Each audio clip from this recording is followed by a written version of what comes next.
Elle est tout autre chose. À présent, c'est l'heure de parler culture dans Paris Direct avec Sonia Patricelli qui m'a rejoint. Bonjour Sonia. Bonjour Rachel. On va commencer avec la 40e édition du festival de cinéma Sundance qui vient d'ouvrir. Oui, c'est le rendez-vous annuel Sundance du cinéma américain indépendant et il fait toujours émerger des pépites. Il se déroule dans les montagnes enneigées de l'Utah et il a été cofondé par l'emblématique Robert Redford. Alors le film Freaky Tales a fait l'ouverture avec l'acteur Pedro Pascal. Une série d'histoires se déroulant dans la même journée en 1987 à travers différents points de vue. On écoute l'acteur révélé par la série Game of Thrones.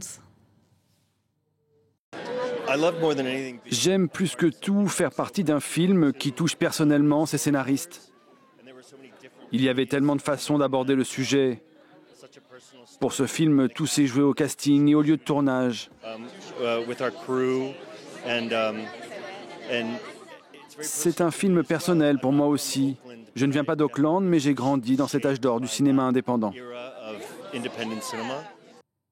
Voilà, et au total, 90 productions ont été retenues cette année, dont à noter 2 films avec l'actrice Kristen Stewart. Love Lies Bleeding, qui donne l'impression d'un excellent thriller, ainsi que Love Me. Allez, un livre à présent, American Mother de Colum McCann, qui vient de paraître en français aux éditions Belfond.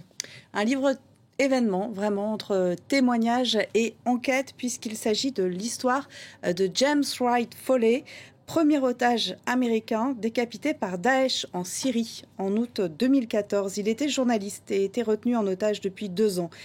Souvenez-vous, les images de son assassinat avaient été postées en ligne et avaient fait le tour du monde à titre de propagande.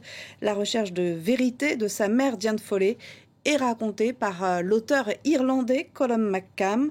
Elle est allée jusqu'à rencontrer Alexandra Cottee, née à Londres, ancien dealer devenu terroriste islamiste, condamné en 2022 à la prison à perpétuité, notamment pour le meurtre et son implication dans le meurtre de James Foley.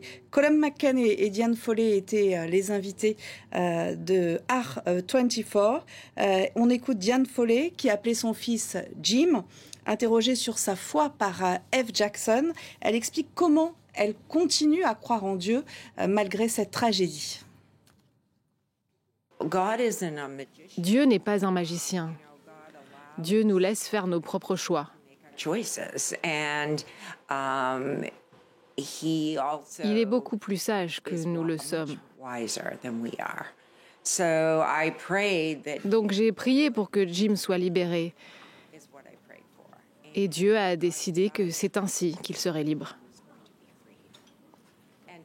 Et pour être honnête, je connais des familles dont la souffrance est sans fin, parce que les êtres qu'elles aiment sont prisonniers depuis des années, 15 ans et même plus. C'est une torture permanente. Donc je sais que Jim est en paix désormais.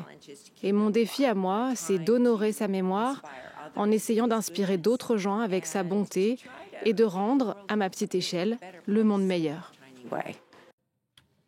Et autre auteur de cette rentrée littéraire de janvier, Boualem Sansal, qui est l'invité de À l'affiche. Oui, Boualem Sansal, une voix fort différente. C'est un grand penseur algérien et pour lui, il n'y a plus rien à attendre des religions.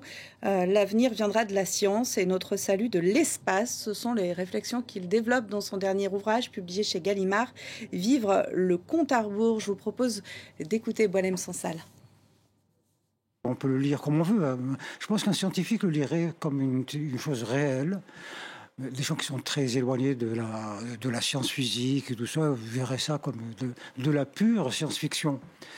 Je pense que l'humanité, aujourd'hui, dans une situation extrêmement critique, la vie sur Terre devient très difficile, on est en train de tuer notre planète, on s'entretue pour des tas de raisons, le plus souvent futiles. Et donc on se pose la question d'où viendrait le salut, comment redevenir sage, comment redevenir respectueux de la vie, de l'autre, de cette planète qu'on martyrise tous les jours. Moi je pense que le salut viendra de l'espace. Entretien à retrouver dans son intégralité après le journal de 16h30 à Chrène. Merci beaucoup Sonia pour cette page culture.